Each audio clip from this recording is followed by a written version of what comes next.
Let's go to Habu, listening in Madison, Wisconsin. You're on Free Talk Live with Ian, Ellen, and Daryl. Well, thank you for the opportunity. Sure. This is my favorite lineup in your studio there. Oh, great. I've listening to your last segment, and you were talking about North Korea and the people there. Mm-hmm. And yes, these people kind of worship that leader. But let me just say this: there are, of course, this is your own talk show, and you can talk of many things.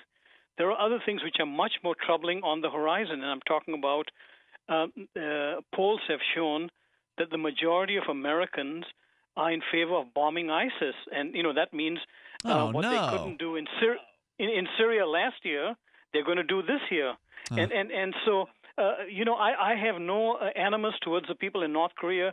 They haven't killed millions and zillions as the American government has. Well, we don't know how many North Koreans have been killed by North Koreans. I mean, that's a number that's going to be very hard to get. But it certainly doesn't touch what America has killed around the world.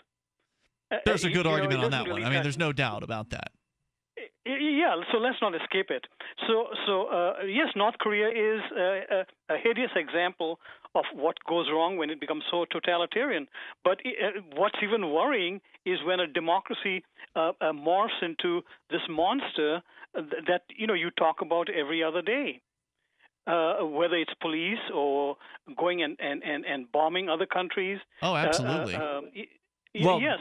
So we had a discussion on the air once upon a time, and I think it's an interesting question, is who is the worst tyrant? I mean, is it Barack Obama or Kim Jong-un?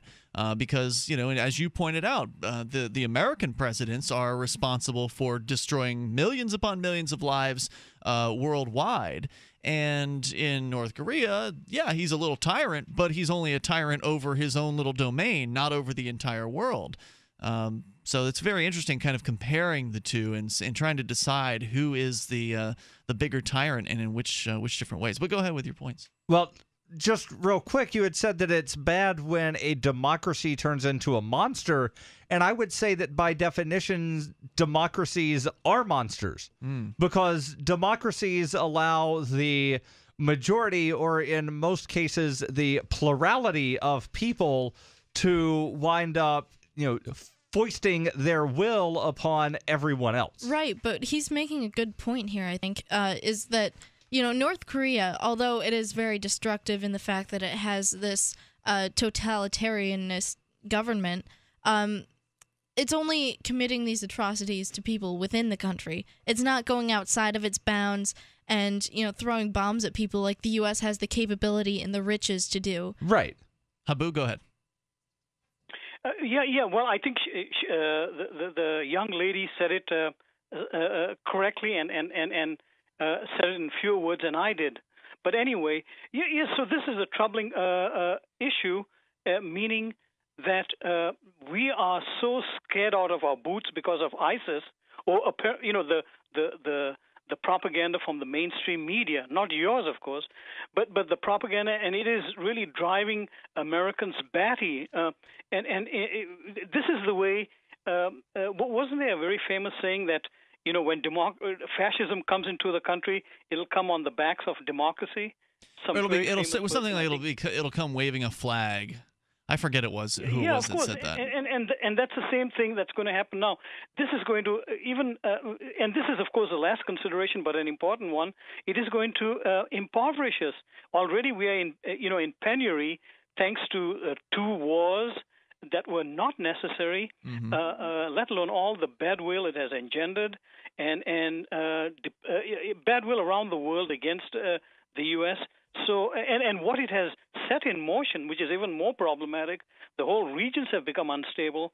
So, these are, not because I say it, but these, I think, are worthy points. And yes, I don't care that you make fun of anybody for, of course, valid reasons, as you have. But in the end, we should never lose sight of the ball, meaning what are we going to do next? What more havoc are we going to wreak around the world? So that's all, and thank you very much for the courtesy. Well, it's not so much, and Habu, we totally agree. I mean, on this show, I'm against war, and I think every co-host on the show is against war, and we've certainly talked a lot about what's going on in the Middle East and various conflicts, so thank you. I appreciate that. When we're talking about North Korea, it's only funny in an uncomfortable way. Like, you're only laughing because it's so scary and so crazy. And I think that it's instructive to talk about some of the worst of the world in order to know that ultimately what we're talking about is really just a difference in degrees. Yeah, they've got prison camps in North Korea, and yeah, they'll put your family members in there. But the United States is locking up more people around in the U.S. than, what is it, the rest of the world combined or something crazy like that? 1 out of 4 prisoners in the world is an inmate in a jail or prison in the United States. Yeah. So, I mean, around here, there's a good chance your family members are getting locked up here too. And again, it's just a difference in degrees as far as the level of tyranny that goes on in North Korea. Right. The full-on Mer worshipping hasn't, occurred yet. Like, we're not making offerings and bowing down to pictures. That's true, but there are people who have sung songs to Barack Obama. Yeah, there's people who buy into him completely. There was the one news reporter that said that I had chills roll up my leg when he walked in the room. People in this country will voluntarily. I was in my ex-girlfriend, her grandparents had a picture of George Bush hanging in their bathroom. It was like an autographed picture of George and Laura Bush. 855-450 free. No one put a gun to their head and put that in there. It's Free Talk Live. Free Talk Live, 7 nights a week from 7 to 10 Eastern, live on the Liberty Radio Network at LRN.FM.